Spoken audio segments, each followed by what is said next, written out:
भरें, लंबा श्वास छोड़ें।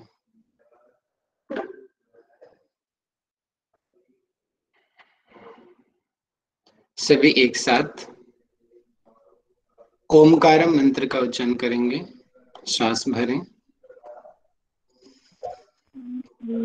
ओमकारं बिंदु संयुक्तं नित्यं ध्यायन्ति योगिनः कामदं मोक्षदं चैव ओमकाराय नमो नमः।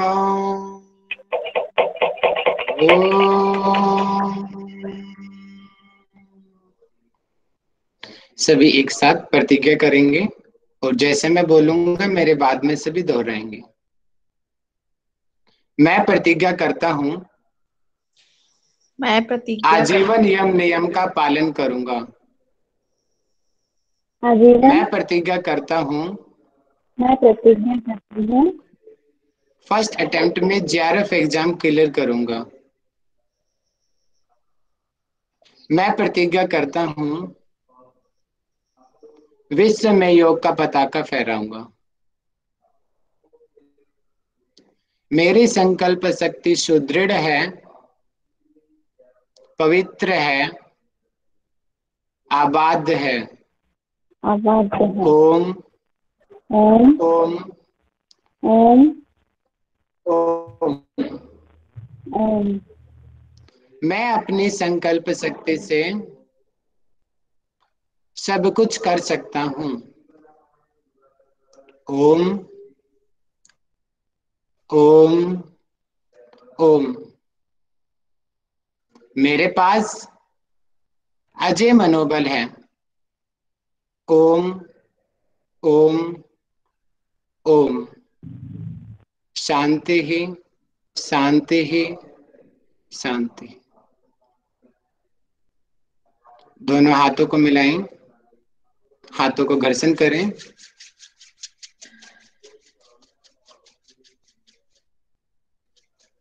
अपनी आंखों पर लगाएं, धीरे से आंखें खोलें।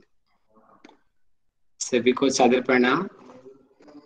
आज हम हठ रत्नावली शुरू करने जा रहे हैं और उससे पहले क्योंकि अभी आपकी घेरन संहिता हुई है तो मैं हल्का सा छोटा सा उसकी झलक दिखा देता हूं और उसके बाद में हम आगे का शुरू करते हैं।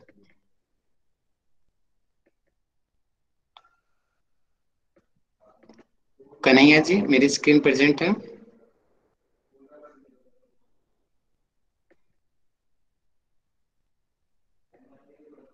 नहीं। कन्हैया जी? हाँ जी अभी तक नहीं हुआ? अब दोबारा करो। हो गया? ठीक है।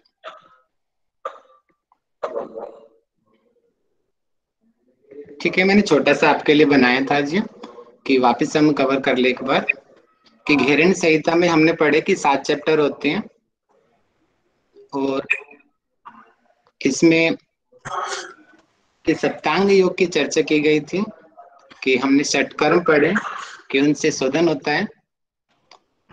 आसनों से दृढ़ता हमने पढ़ी, मुद्रा से स्थिरता पढ़ी है, प्रत्याहार से धैर्य हमने पढ़ा है और प्राणायाम से लाघवता लेफ्ट साइड में आपको दिखाई दे रहा होगा येलो कलर में, और ध्यान से प्रत्यक्ष होता है और समाधि से निर्लिप्तता आती है। ऊपर देखेंगे कि षटकर्म हमने 6 पढ़े हैं। उसके अनुसार घेरंड संहिता में इसमें धोती, बस्ती, नेति, नोली, त्राटक, कपालभाति, ये 6 षटकर्म वहां पे हमने पढ़े और षटकर्मों का कर्म दंत धोती, हृदय धोती और मूल शोधन। घेरंड संहिता में बस्ती 2 प्रकार की बताई गई, जल बस्ती और स्थल बस्ती, शुष्क बस्ती। नेति एक प्रकार की बताई गई है, नोली क्रिया लोली की बोला है यहाँ पे एक प्रकार की है, और जो त्राटक है त्राटक बताएगा, और कपाल भाती के 3 प्रकार हमने घेरंड संहिता में पढ़े। आसन जो है भगवान शिव ने 84 लाख बताए हैं, उनमें से 84 आसन और 84 में 32 आसन श्रेष्ठ हैं अकॉर्डिंग टू घेरंड संहिता। मुद्राओं में 25 मुद्राओं का वर्णन है, जिसमें 16 मुख्य मुद्रा है, पांच पांच बंद है और 4 बंद है और 5 धारणा है। प्रत्याहार में इंद्रिय निग्रह है, काम आदि शत्रुओं का नाश होता है, प्राणायाम से लाघवता होती है और 8 प्रकार के प्राणायाम हमने पढ़े। सहित प्राणायाम सूर्य भेदी, उज्जयी, शीतली, भस्त्रिका, भ्रामरी, मूर्छा और केवली। तो हमने वहां पे सीक्वेंस भी देखी थी कि स्थान होता है, काल होता है, नाड़ी शुद्धि होती है, और ध्यान के 3 प्रकार हमने पढ़े। स्थूल व्यायाम, स्थूल ध्यान, ज्योति ध्यान और सूक्ष्म ध्यान।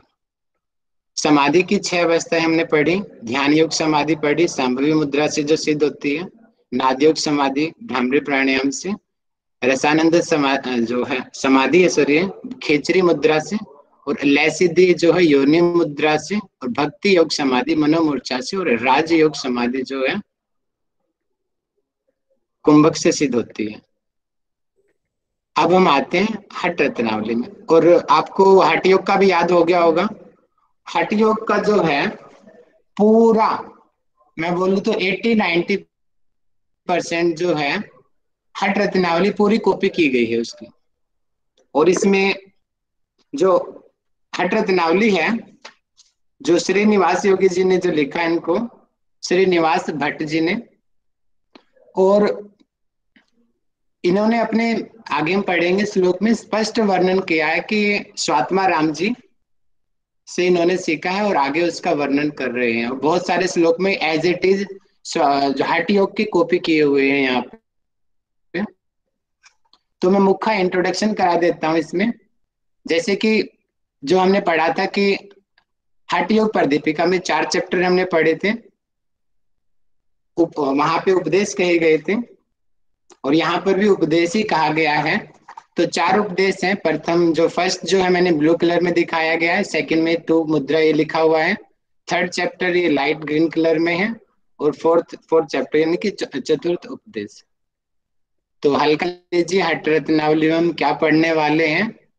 अब हठ रत्नावली में जो पहला है लेफ्ट साइड में, जो आपको ब्लू कलर में दिखाई दे रहा है, कि यहाँ पे अष्ट कर्मों का वर्णन है, शोधन क्रियाएं की विशेष है यहाँ पे। यही विशेष, सबसे मेन विशेषता इसकी ये अष्ट कर्म है यहाँ पे। जैसे कि हमने षट कर्म तो हैं शोधन क्रिया को, वो षट कर्म इसलिए बोलते हैं क्योंकि वो 6 कर्म होते हैं। वास्तव में उनका नाम तो शोधन क्रियाएं हैं, लेकिन इतने प्रचलित हो चुके हैं कि हम षट कर्म के नाम से ही जानते हैं। लेकिन हठ रत्नावली में श्रीनिवास भट्ट जी ने बताया कि अष्ट कर्म होते हैं। अब अष्ट कर्म में भिन्नता क्या बताई गई यहाँ पे, इन्होंने सीक्वेंस भी यहाँ पे लिखा हुआ है कि चक्री कर्म है, ये चक्री कर्म इसको विशेषता है अलग से इसकी। नौली है,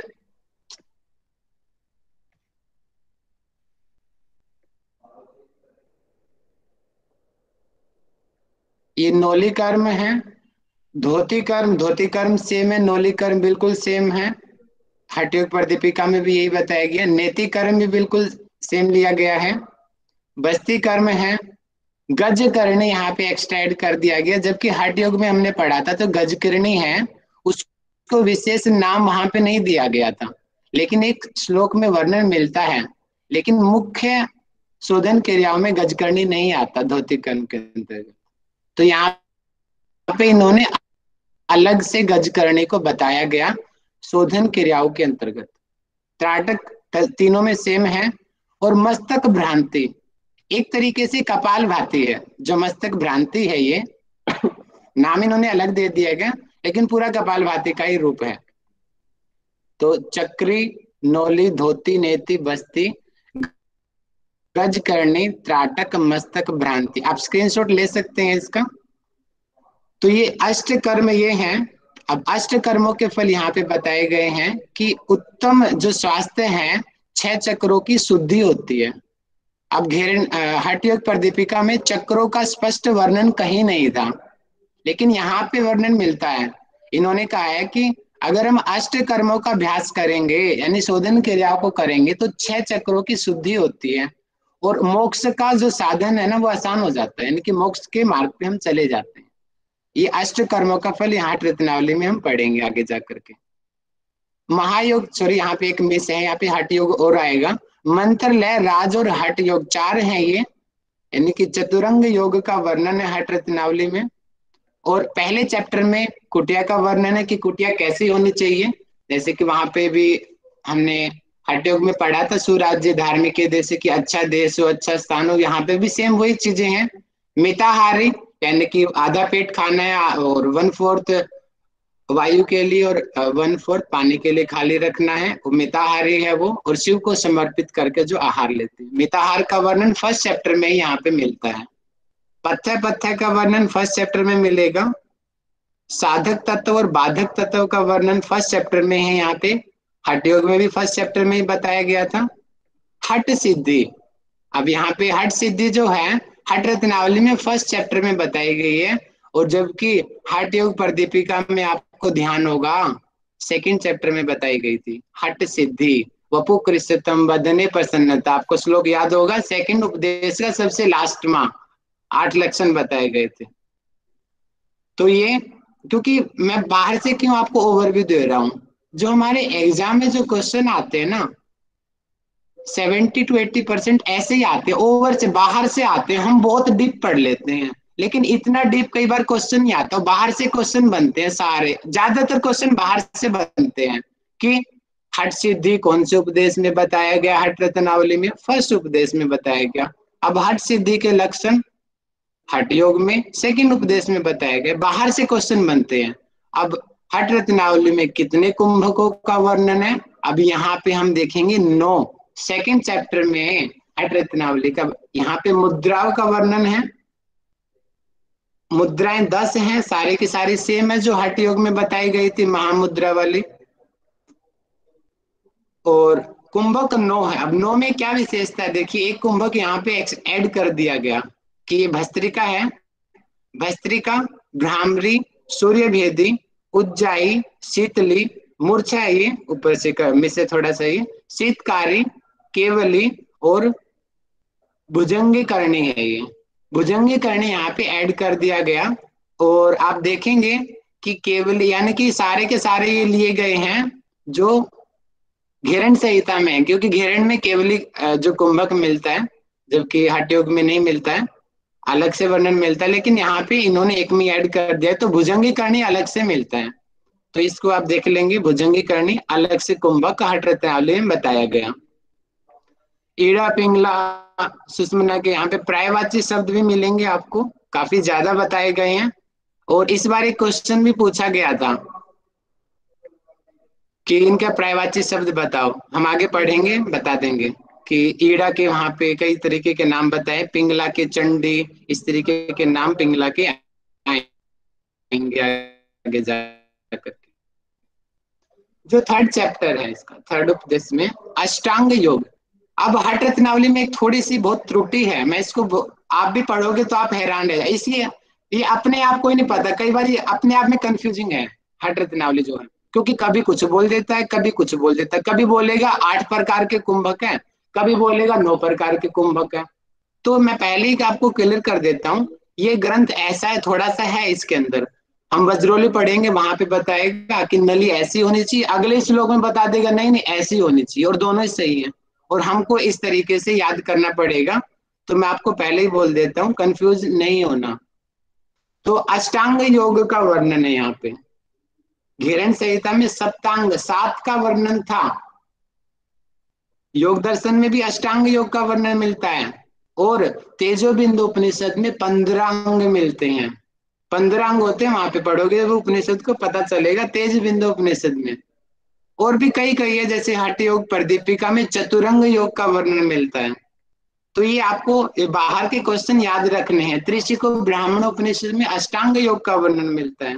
ये बाहर के जो आउटलाइनिंग है ना, आउटलाइनिंग आपको क्लियर होनी चाहिए। श्वेता सवतर में षडांग 6 अंगों का वर्णन मिलता है कि किसमें कितने अंग बताए गए हैं, वो आपको क्लियर रहना चाहिए। तो हठ रत्नावली में अष्टांग योग का वर्णन।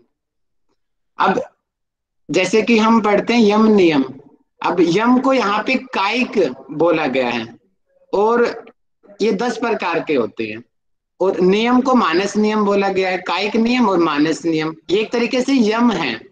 और हठ योग में भी हमने पढ़ा था कि 10-10 होते हैं, यहाँ भी 10-10 बताए गए हैं और 10 ही मानस नियम होते हैं। जो आसन है यहाँ पर भी बताए गए हैं कि 84 आसनों का तो नाम भी लिखा हुआ मिलेगा इसमें, तो 84 आसनों के नाम मेंशन है। और 84 आसनों में 10 आसन श्रेष्ठ बताए गए हैं, और इन 10 आसनों में सर्वश्रेष्ठ जो आसन है वो 4 हैं, ये आप याद रखेंगे। और इसमें एक और बड़ी विशेषता मिलती है, इसमें पद्मासन के 4 प्रकार, मयूरासन के 6 प्रकार, कुकुटासन के 5 प्रकार, मत्स्येंद्रासन के 3 प्रकार, पश्चिमोत्तानासन के 2, कूर्मासन के 3, यानी कि टाइप्स बहुत ज्यादा, वेरिएशंस बहुत ज्यादा हैं इसके हठ रत्नावली में। और यहीं से क्वेश्चन सारे पुटअप होते हैं कि हठ रत्नावली में कितने प्रकार के पद्मासन का वर्णन है, 4 प्रकार का वर्णन है। कितने प्रकार के पश्चिमोत्तानासन है, 2 प्रकार के पश्चिमोत्तानासन है। जब हम आगे पढ़ लेंगे इस चीज को। अब चतुर्थ उपदेश में क्या कहा गया है, चतुर्थ उपदेश में समाधि के ऊपर बेस रही है, और इसमें भी नाद के ऊपर वर्णन किया गया है। जैसे हठ योग प्रदीपिका में नाद के बारे में बताया गया था, तो उन्मनी भाव की चर्चा है। उन्मनी भाव यानी कि जब जो है हमारा जो प्राण सुषुम्ना में प्रवाहित होता है तो वो उन्मनी अवस्था आती है, मनोन्मनी अवस्था भी बोलते हैं, जिसमें हमारा चित्त शांत हो जाता है, उसको बोलते हैं। 4 अवस्थाओं का वर्णन है, वही सेम सारे के सारे कॉपी किया हुआ है जो हठ योग में हम पढ़ चुके हैं। आरंभ अवस्था, घटा अवस्था, परिचय अवस्था, निष्पत्ति अवस्था, सेम अवस्थाएं हैं। 72,000 नाड़ियों का वर्णन है चतुर्थ उपदेश में, और इसमें 14 नाड़ियां मुख्य बताई गई। 72,000 में 14 प्रमुख हैं। और पिंडीकरण की प्रक्रिया जो वेदांत दर्शन में भी सेम यही मिलती है, और इसमें विशेषता ये, इसमें पिंडीकरण की प्रक्रिया बताई गई है कि आकाश, पिंडीकरण का मतलब कि सृष्टि निर्माण, एक तरीके से पिंड का कैसे निर्माण हुआ है। बहुत ज्यादा गहराई में तो सिद्ध सिद्धांत पद्धति में बताया गया है, लेकिन यहाँ पे ऊपर ऊपर से बता दिया कि पिंडीकरण पहले आकाश बना, आकाश के बाद वायु बनी, वायु से अग्नि, अग्नि से जल, और जल से पृथ्वी। ये हमने पढ़ा कि हठ रत्नावली बाहर से क्या है। अब हम थोड़ा अंदर से पढ़ेंगे इसको। आपको क्लियर हो गया होगा हम क्या पढ़ने वाले हैं अभी।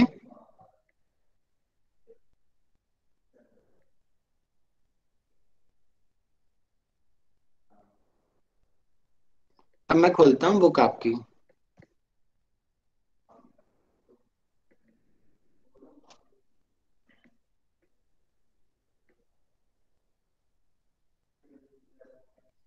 ये परिचय आप लोगों ने पढ़ लिया, और वैसे मैंने बाहर से परिचय दे ही दिया आपको, अपने आप से पढ़ सकते हो इस चीज को।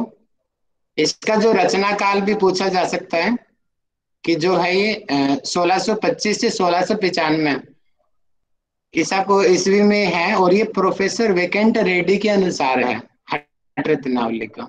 तो यहाँ से भी क्वेश्चन बन सकता है इससे।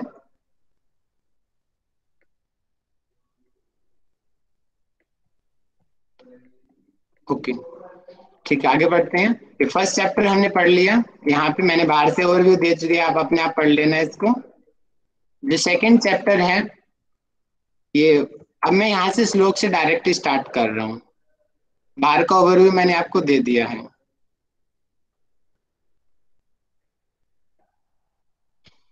कन्हैया जी क्लियर है या कुछ और जूम करने की जरूरत है मुझे? ठीक है, मेरे हेलो हिसाब कन्हैया जी, से क्लियर है।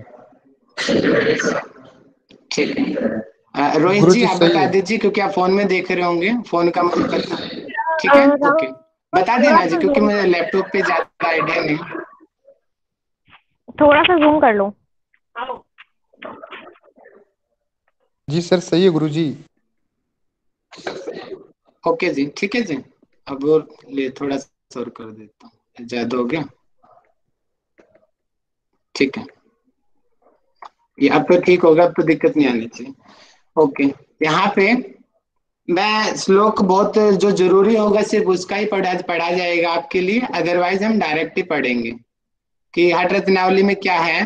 कि श्री आदिनाथ जो शिव के सामने, यानी कि यहाँ पर भी आदिनाथ शिव जी को प्रणाम किया गया, जैसे हठयोग प्रदीपिका में किया गया था,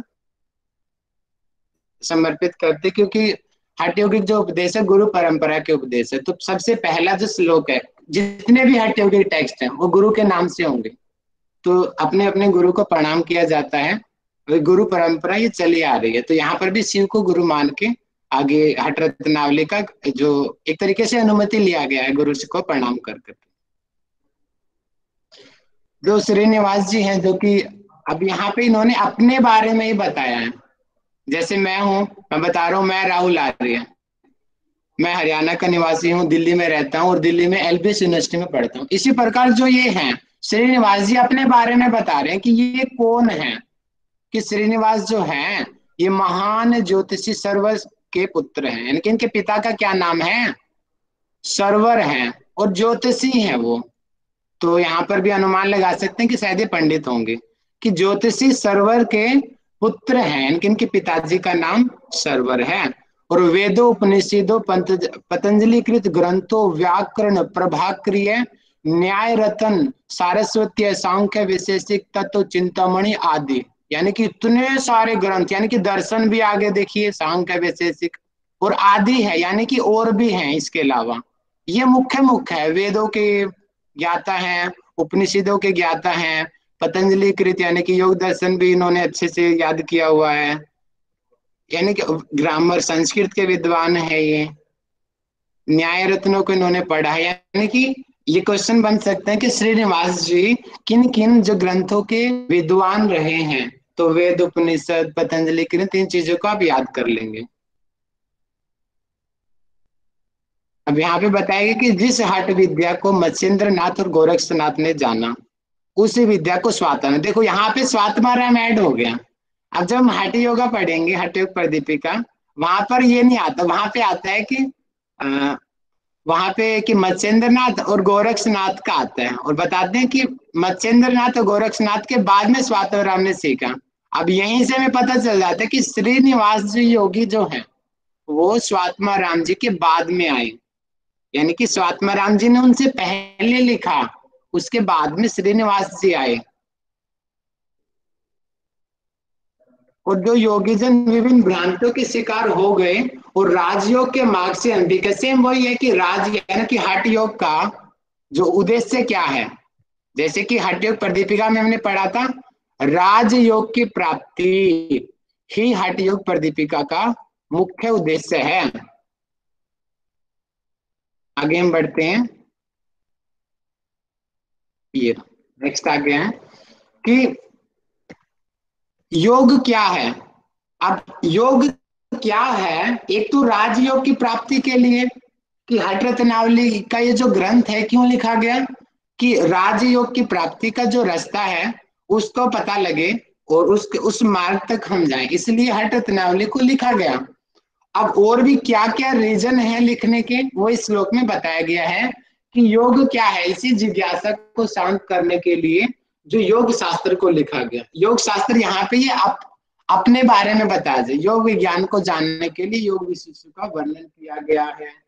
अब ये छठे वाले को जरूरी नहीं है, अब सातवें वाले हम पढ़ते हैं कि चित्त वृत्तियों के नियंत्रण को, ये सबसे बड़ा विशेष है इसका, महायोग।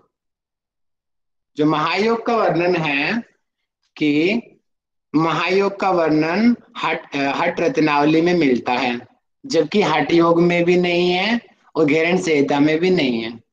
महायोग क्यों बोलते हैं, महायोग मतलब कि जैसे होता है ना कि युग होते हैं, कि सतयुग, द्वापर युग, त्रेता युग, कलयुग, ये एक एक युग है। अब चारों को मिला दिया जाए तो उसको बोलते हैं महायुग। अब इसी प्रकार की जो मंत्र योग, लय योग, राजयोग, हठ योग, इन चारों को मिला दे तो महायोग बनता है। तो अब महायोग की डेफिनेशन बताएंगे, चित्त वृत्तियों को नियंत्रण करना। अब महायोग किसको कहा गया है, चित्त वृत्ति, एक तरीके से पूरा का पूरा चित्त वृत्ति निरोध योग दर्शन से उठाया गया है। इन्होंने, ऐसा लग रहा है कि ये इन्होंने योग दर्शन से लाइन उठा ली, वहां पर भी आता है ना योग चित्त वृत्ति निरोध, लेकिन ये वहां पे योग था, यहाँ पे महायोग इन्होंने बोल दिया। कि महायोग की परिभाषा चित्त वृत्तियों को नियंत्रण करना है। ये डेफिनेशन बहुत फेमस है, एग्जाम में कई बार क्वेश्चन आए हैं यहाँ से। 4 प्रकार के भागों में वर्गीकृत, आगे पढ़ते हैं कि 4 कौन से हैं। मंत्र योग पहला है, मंत्र योग, दूसरा लय योग, तीसरा राजयोग और चौथा हठ योग। ओहो, ये मक्खी अमर हो गई है, आपके सामने आ गई। तो मंत्र योग यानी कि सीक्वेंस आती है एग्जाम में। अब चतुरंग योग का वर्णन और किन किन ग्रंथों में है इस टाइप का मंत्र योग महायोग का वर्णन? योग तत्वोपनिषद में है, योग राजोपनिषद में है। वहां पर एक में तो सेम यही सीक्वेंस है, एक में कुछ अलग है। वहां पे कहीं लय आगे मिलेगा, राज आगे मिलेगा, हट पीछे मिलेगा। तो ये आप याद याद रखेंगे, पहले नंबर पे मंत्र आएगा, दूसरे पे लय आएगा, तीसरे पे राज है। ध्यान रखेंगे, राज यहाँ पे तीसरे नंबर पे लिया है और हठ योग यहाँ पे 4th नंबर पे लिए। सीक्वेंस आती है परीक्षा में, इसका ध्यान रखेंगे।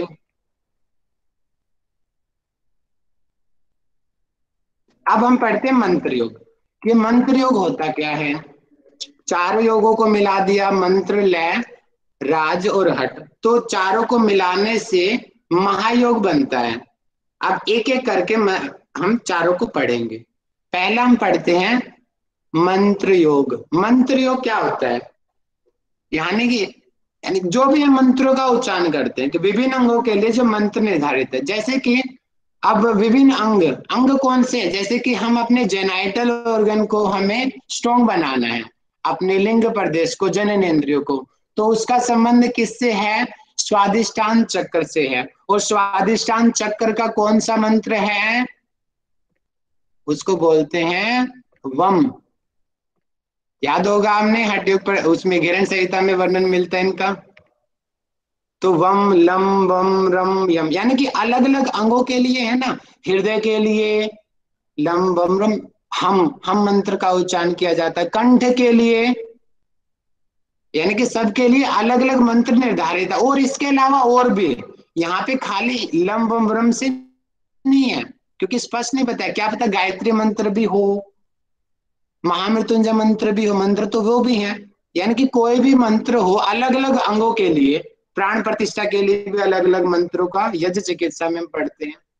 अब जो जो मंत्र निर्धारित हैं, विद्वान पुरुष उन मंत्रों का उच्चारण करते हैं, इनके मंत्रों को दोहराते हैं। जैसे मुझे अपनी बुद्धि को बलशाली बनाना है, तो मैं गायत्री मंत्र का उच्चारण करूंगा। इसी प्रकार किसी के द्वारा सिद्धियों की प्राप्ति की जाती है। सिद्धियों मतलब कि जो लाभ मिलेगा उसको, कि मैं गायत्री मंत्र का डेली पाठ करूंगा तो मेरी बुद्धि अपने आप ही तीव्र हो जाएगी और मुझे हर चीज जल्दी याद होने लग जाएगी। जिसको पता है वो गायत्री मंत्र का उच्चारण करेगा। इसी प्रकार अलग अलग मंत्रों के अलग अलग उच्चारण हैं, तो उसी को ही मंत्र योग कहते हैं। साधारण भाषा में बता दे कि मंत्रों का उच्चारण करना ही मंत्र योग है। क्लियर होगा कंसेप्ट आपका? लय योग। लय योग क्या है? दूसरा राहुल ये जी अंग है, वॉइस दूसरा ब्रेक हो योग रही है है। मन। नेटवर्क ठीक ठीक करो पहले। ओके, मैं गेट खोलता हूँ, रुक जाओ, वाईफाई तो चल रहा है मेरा।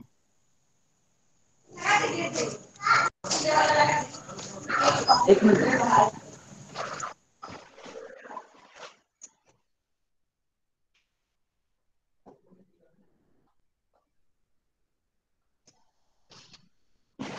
कन्हैया जी अभी स्पष्ट होगा? मैंने गेट खोल दिया है। वो तो ठीक है, वॉइस ब्रेक हो रही है। अभी भी ब्रेक हो रही है?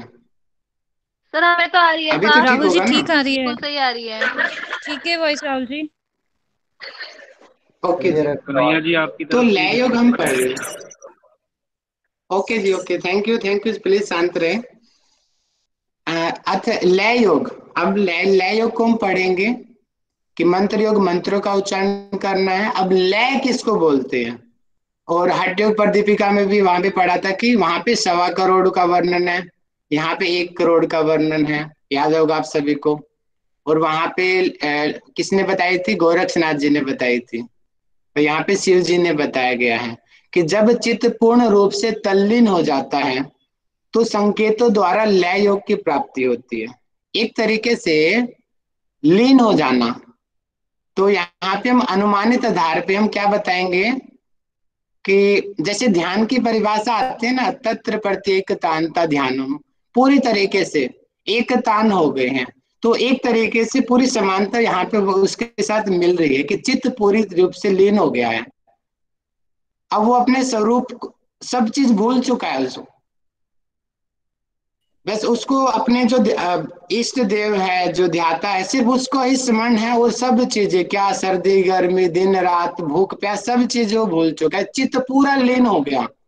उसी को ही लय योग कहा गया है।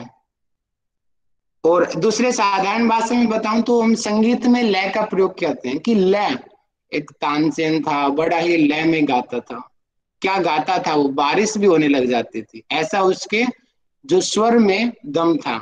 इतनी क्वालिटी लय, एक लयबद्ध तरीका, कोई भी तरीका हो, पढ़ाने की लय हो, खाने की लय हो, एक पूरी तरीके से लीनता होनी चाहिए, उसमें डिस्टरबेंस ना हो। डिस्टरबेंस होगी तो उसको हम बोलेंगे लय टूट गई मेरी। तो इसी प्रकार यहाँ पे कि चित्त पूरा लीन हो गया है। अब वो किसमें लीन हो गया है वो नहीं बताया गया है, लेकिन साधारणतम समाधि में हमारा चित्त ब्रह्म में लीन होता है। और आदिनाथ शिव ने लय की, अब क्या है कि यहाँ पे शिव जी का नाम आया है और 1 करोड़ से अधिक विधियों का उल्लेख किया गया। हठयोग प्रदीपिका में भी वहां पे शायद 1.25 करोड़ था। हाँ 1.25 करोड़ है, वहां पे गोरक्षनाथ जी ने बताया है, ये थोड़ा सा डिफरेंस है। और उन वहां पे स्पष्ट वर्णन किया था कि उन 1.25 करोड़ में से नाद सबसे श्रेष्ठ है। यहाँ पर भी नाद श्रेष्ठ बताया गया है, लेकिन संख्या यहाँ पे 1 करोड़ है और शिव जी ने बताई गई है। आगे हम पढ़ते हैं कि लय से क्या होगा। अब लय करते कैसे हैं। एक तरीके से लय जो है सांभवी मुद्रा यहाँ पे बताई गई। पूरी विधि जो है स्पष्ट शब्दों में वर्णन नहीं है, लेकिन विधि को आप ध्यान से पढ़ोगे, सांभवी मुद्रा की स्थिति है। लय योग साधना में योगी अपने सिर को पीछे की ओर ले जाए, सिर को पीछे ले गए, वो भ्रिकुटी के मध्य में दृष्टि एकाग्र कर ले, दृष्टि को एकाग्र कर ले। यानी कि जो हम बुद्धि शक्ति विकासक क्रिया जो सूक्ष्म व्यायाम में गर्दन ऊपर करते हैं। कन्हैया जी मेरा कैमरा दिखाई दे रहा है आपको? हाँ जी, आ रही है, मेरे कोई नेटवर्क बता थोड़ा दे, इशू। हिमांशी जी आप बता दें। ठीक है हिमांशी जी, मेरा कैमरा दिख रहा है आपको? जी दिख रहा है सर। हाँ जी मुझे दिख रहा है। ठीक है, इसीलिए मैंने लैपटॉप से लिया कि मेरा कैमरा भी दिखेगा, स्क्रीन भी दिखेगी। यानी कि ऊपर की तरफ मेरी गर्दन दिख रही होगी, सिर को ऊपर की तरफ ले गए और दृष्टि को यहाँ पे भ्रू मध्य कर लिया, और यही स्थिति सांभवी मुद्रा की बताई गई है। अब सिर के पीछे की ओर ले जाए और भ्रिकुटी के मध्य यानी कि भ्रू मध्य आईब्रो सेंटर दृष्टि को एकाग्र करना है, फोकस करना आईब्रो सेंटर में। अब भ्रिकुटी मध्य ध्यान रखना, एग्जामिनर कहाँ उलझाएगा, भ्रिकुटी मध्य, नासिकाग्र, या फिर पीछे उसको कपाल रंध्र की कहाँ करे फोकस। सारे ऑप्शन लगेंगे कि बहुत अच्छे हैं बहुत बढ़िया सभी ठीक लगेंगे, लेकिन ये ध्यान रखना कि पद्मासन में ध्यान होगा कि नासिकाग्र है, सिद्धासन में भ्रूमध्य है। अब यहाँ पर भी भ्रूमध्य की बात की गई है, इन चीजों का हम ध्यान रखेंगे। एवं मृत्युजय पर ध्यान केंद्रित करना। अब मृत्युजय पर ध्यान केंद्रित करना, इसका स्पष्ट तो मुझे क्लियर नहीं है, लेकिन आप ऐसे ही आप याद कर लेंगे। तो मृत्युंजय यहाँ पे शायद यहाँ पे जो सांभवी मुद्रा है इसको करने से मृत्यु पर विजय प्राप्त हो जाती है, शायद इसीलिए ऐसे शब्द का यहाँ पे प्रयोग किया गया। पर ध्यान केंद्रित करे यही संकेत विधि है, इन्होंने यानी कि आइडिया दिया है। अब परफेक्टनेस यानी कि क्योंकि यहाँ पे स्पष्ट मिलता है कि गुप्त विद्या है और गुप्त विद्या हमें गुरु से ही मिलेगी, तो यहाँ पे इन्होंने कहा कि इस तरीके की है। और संकेत का मतलब स्पष्ट समझ गए कि हाँ मैंने ऐसे बता दिया है, गुरु सिखाएगा अब आपको, इन्होंने संकेत दे दिया, इसी से ही मृत्यु पर विजय प्राप्त होगी। अब लय योग की आप फल भी दे दिया यहाँ पे। लय योग का फल क्या है कि मृत्यु पर विजय प्राप्त होगी। और मंत्र योग का क्या फल था, बताया गया था कि अलग अलग कि अंगों के लिए अलग अलग मंत्र है, तो उसी की हमें सिद्धि मिलेगी। वहां पे ये फल था, यहाँ पे मृत्यु पर विजय प्राप्त होती। तो ये लय योग का लाभ हो गया, फल। अब देखो यहाँ पे ये कंफ्यूजन है हठ रत्नावली में। अब यहाँ पे 1.25 करोड़ आ गया। अब ऊपर क्या था, 1 करोड़। इस ग्रंथ की ये थोड़ी कंफ्यूजन है, आप थोड़ा ध्यान रखेंगे इस चीज का, कंफ्यूज मत होना। यहाँ पे देखो 1 करोड़ बताया गया था, अब नीचे श्लोक में 1.25 करोड़ बता दिया गया कि आदिनाथ ने लय की 1.25 करोड़ विधियों का वर्णन किया। इनमें से नादानुसंधान सबसे श्रेष्ठ है। ये देखो इसकी ग्रंथ में अपने श्लोकों को काट दे रहा है 1.25 करोड़। आगे कई जगह ऐसे ऐसे श्लोक आएंगे, अपनी बात को काट देगा, पीछे ऊपर 1 करोड़, यहाँ 1.25 करोड़। इनमें नादानुसंधान यानी कि चलो जितने भी है, संख्या जाओ एक तरफ, अब जितने भी लय हैं उन सब में सर्वश्रेष्ठ क्या है, नादानुसंधान, अर्थात नाद को सुनना। स्थूल से सूक्ष्म की ओर, कि भेरी की ध्वनि सुनाई देती है, ढोल की ध्वनि हमें सुनाई देती है, यानी कि नाद जो हमें दाएं कान से सुनाई देती है, अंदर की तरफ जो अंतःकरण में जो ध्वनि उत्पन्न होती है उसको नादानुसंधान कहते हैं। इतना क्लियर होगा। ठीक है, हम आगे बढ़ते हैं। अब लय योग की प्राप्ति होने के लक्षण बता दिए कि कैसे पता चलेगा कि हमें लय योग की सिद्धि मिल गई। तो उसके लक्षण क्या है, जैसे कि बीमारियों में होते हैं ना, कि बीपी के लक्षण क्या है।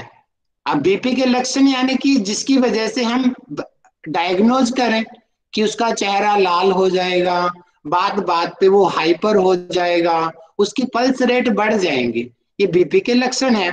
इसी प्रकार लय योग की प्राप्ति के लक्षण भैया, हमें योग में सिद्धि मिल रही है, कुछ तो लक्षण होंगे।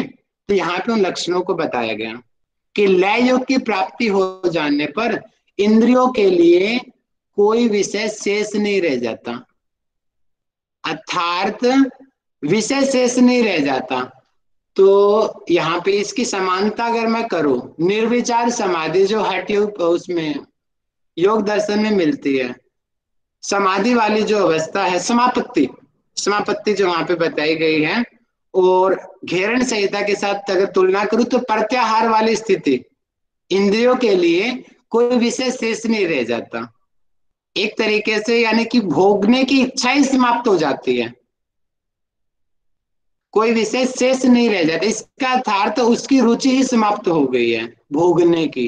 भाई मेरा तो मन ही नहीं करता बाहर घूमने का, मेरा तो मन ही नहीं करता अच्छी अच्छी चीज खाने का, यानी कि इंद्रियों को अंदर से ही इच्छा ही नहीं हो रही है कि मैं ये चीज करूं, विमुक्ता हो गई, प्रत्याहार वाली स्थिति, बाहर की तरफ वो अंदर की तरफ हो गई है।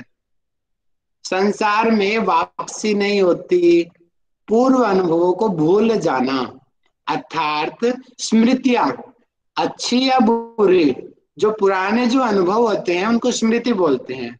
कि जैसे अभी हम आंख बंद करेंगे, हमें अभी याद आ जाएगा, यार हम छोटे थे हम क्या क्या करते थे, गाँव में घूमते थे, वो खाते थे, पेड़ पे चढ़ते थे, ये पुराने अनुभव हैं हमारे। अब और पुराने अनुभव क्लिष्ट भी हो सकते हैं और अक्लिष्ट भी हो सकते हैं।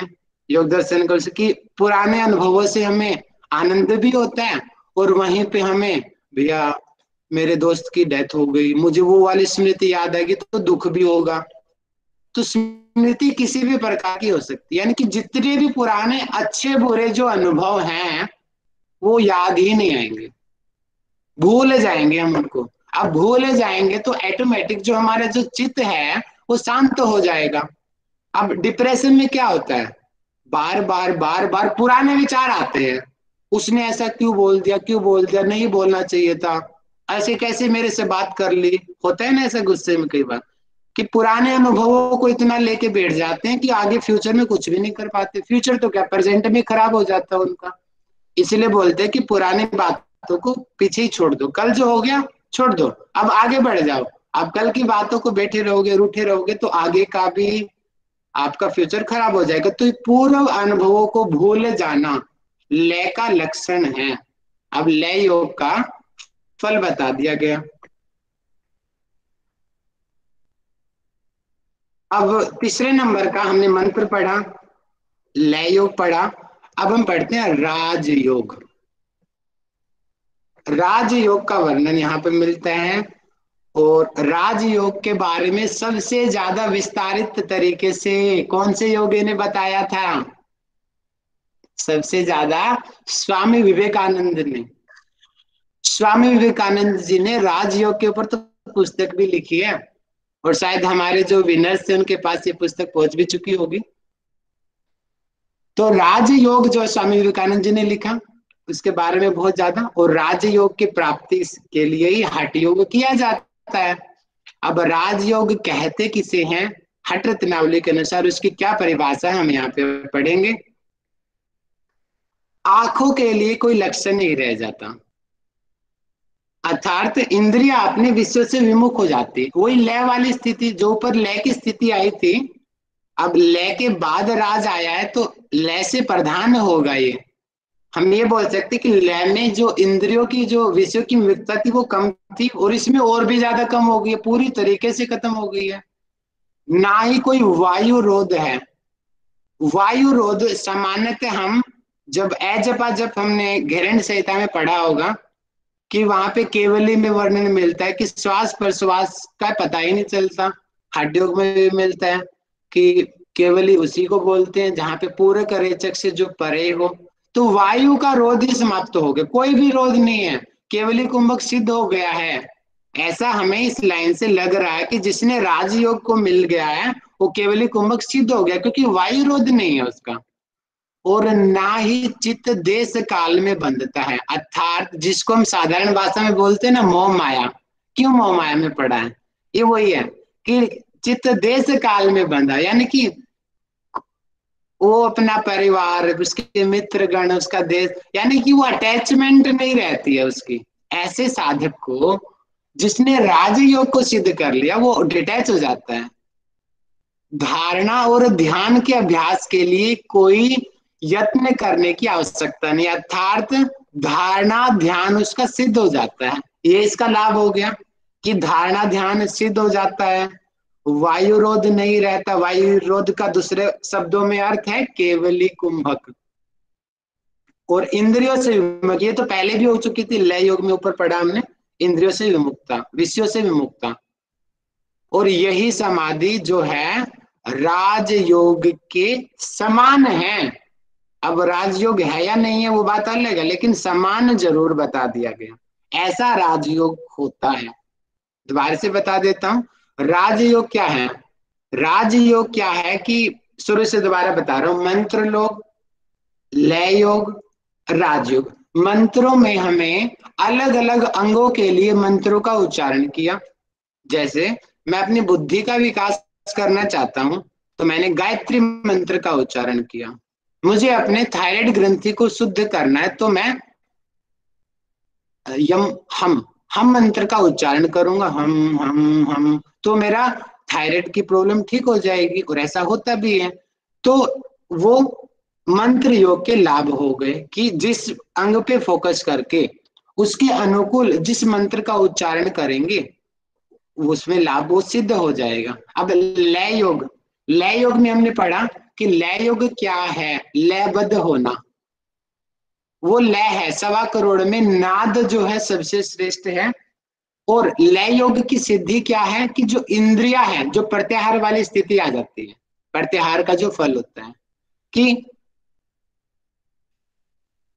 कायेंद्रिय सिद्धि चित्त स्वरूपानुकार वेन्द्रियाणाम प्रत्याहार है, यानी कि राजी उसमें योग दर्शन में भी मिलती है परिभाषा इसकी, कि वो सिद्धि हो जाती है अपने, यानी कि बाहर के विषय जो है वो अंतर्मुखी हो जाएंगे, विषय बाहर की तरफ नहीं भटकेंगी इंद्रियां, आप वो अंदर हो जाएंगी, वो इच्छाएं नहीं, इच्छा ही समाप्त हो जाएगी उसकी। वो लय योग का फल हो गया। राजयोग का फल, अब ये उससे भी ऊपर की स्टेज है, लय से ऊपर की स्टेज राजयोग है। अब इसकी इंद्रिया तो ऑटोमेटिक सिद्ध हो गई है, इसकी वो इंद्र अंतर्मुखी हो गई है। अब प्रत्याहार के बाद में यहाँ पे धारणा और ध्यान की स्थिति अपने आप आ जाएगी। ये लाभ हो गया इसका राजयोग का। और वायु रोध यानी कि केवली कुंभक एक तरीके से सिद्ध हो जाएगा। यहाँ क्लियर होगा कंसेप्ट आपका, इसलिए मैं बहुत स्लो बता रहा हूँ अभी मैं आपको। आगे जो है कि अब चित्त की जो अवस्था है, यानी कि राजयोग की अवस्था, हठ योग में भी आपने पढ़ा होगा चतुर्थ उपदेश में, यानी कि ऐसा योगी को हम बोलेंगे कि वो तो भाई है ही नहीं। आज की भाषा में हम बात करेंगे, जिसने राजयोग को सिद्ध कर लिया हम बोलेंगे वो पागल है।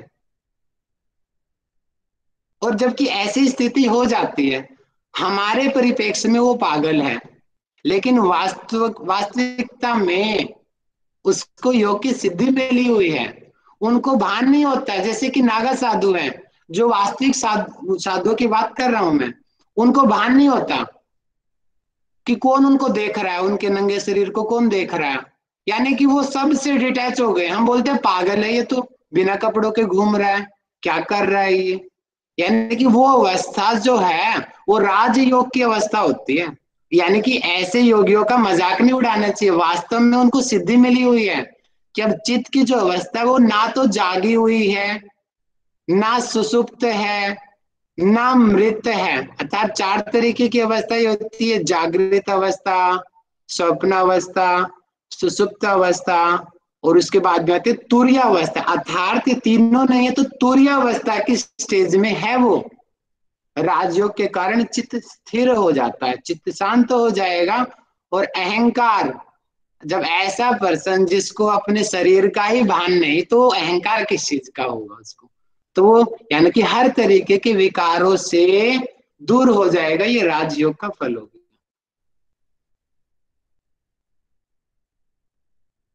ये था। अब राजयोग के उद्देश्य के बिना आसन प्राणायाम मुद्रा का कोई प्रभाव नहीं रहता था। अच्छा, यानी कि यहाँ पे बता दिया गया कि हम आसन क्यों करते हैं, प्राणायाम क्यों करते हैं, और मुद्रा क्यों करते हैं। अर्थात आसन प्राणायाम मुद्रा नादानुसंधान, इन सब को करने का यही उद्देश्य है कि हमें राजयोग मिले। अगर हमारे ये राजयोग अर्थात समाधि, समाधि को ही राजयोग कहते हैं। अगर हमें राजयोग नहीं मिलता है तो आसन प्राणायाम मुद्रा करने का यहाँ पे बताया गया है निरर्थक है। लेकिन ये आधुनिक परिप्रेक्ष्य में मैं बताऊं तो आसन अगर निरर्थक नहीं है भी, शारीरिक लाभ तो मिलेगा ना। हाँ, जो इनका टारगेट था समाधि, वो तो नहीं मिलेगी, मोक्ष तो नहीं मिलेगा, लेकिन शारीरिक मानसिक लाभ तो मिलेगा।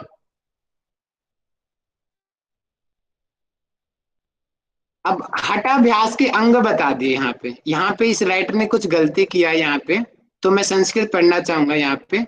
पीठानि कुंभकाश्चित्रा दिव्यानि कर्णानि च संगो अपि च हठाभ्यासो राजयोग फलार्थ था। अर्थात पीठानि यानी कि आसन, कुंभक, कुंभक यानी कि प्राणायाम, आसन प्राणायाम, चित्रा यानी कि मुद्राएं, विचित्र जो मुद्राएं होती हैं, दिव्य जो मुद्राएं, दिव्य कर्णानि, इसका अर्थ होता है नाद, और यहाँ पे इन्होंने नाद मिस कर दिया। ठीक है जी, नाद आप यहाँ पे अपनी बुक्स में ठीक कर लेंगे, इस राइटर ने शायद गलती से छोड़ दिया। देखो यहाँ पे नाद कहीं नहीं है। राजयोग की प्राप्ति कराते हैं, यानी कि चार है। हठ योग प्रदीपिका में भी सेम यही श्लोक है, बिल्कुल कॉपी किया गया हठ योग प्रदीपिका का। पीठानि कुंभकाश्चित्रा दिव्यानि कर्णानि च संगो अपि च हठाभ्यासो राजयोग फलार्थः। कि आसन, कुंभक, मुद्रा और नाद अनुसंधान, ये चार सीरीज हैं जिससे हमें राजयोग मिलता है। अब हम महायोग में चार चीजें थी, मंत्र योग, लय योग, राजयोग। अब चौथे नंबर का है हठ योग। हठ योग क्या होता है, हकार ठकार पढ़ेंगे ना जो, वो भी आएगा, आपने सुना होगा। हठ अभ्यास के अंग की 10 मुद्राएं, कि आगे हम इसी चीज को पढ़ेंगे। इन्होंने बता दिया कि हठ योग में क्या होता है कि 10 तो मुद्राएं हैं, महामुद्रा आदि। यहाँ पे बताया राहुल कि जी, महामुद्रा आदि दशकम, कि जो महामुद्रा। हाँ जी, टाइम हो गया, 10 मिनट रह रहा है तो आप क्वेश्चन हाँ ले जी, लीजिए। कन्हैया जी। मैं कह रहा हूँ टाइम हो अरे गया, अरे आप 10 sorry minute sorry sorry sorry. Question लीजिए, ठीक है। ओके, ओके जी, कल करते मैं ये हटिया पूरा कर देता हूँ, उसके बाद कंप्लीट हो जाएगा। 8 कुंभक, 8 शुद्धि क्रियाएं और 84 आसन। तो देखिए यहाँ पे ये मिस्टेक है। अब आगे इसी का श्लोक पढ़ोगे ना, वहां पे 9 मिलेगा, तो आप ध्यान रखना इस चीज को। देखो यहाँ पे अष्टौ कुंभका लिखा है, 8 कुंभक। आगे पढ़ोगे 9 कुंभक, और शुरू में मैंने ही पढ़ाया था आपको 9 कुंभक, और वास्तविकता में 9 ही है इसमें। तो ये है हठ योग में। तो चलो मैं आगे बाद में पढ़ा दूंगा, आज के लिए 18 काफी है, क्योंकि आज इंट्रोडक्शन था इसलिए मैंने बहुत स्लो कराया आज का आपको। आशा है कि आपको क्लियर हुआ होगा।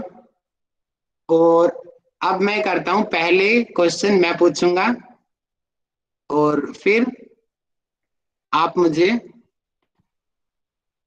मेरे से पूछना, ठीक है जी।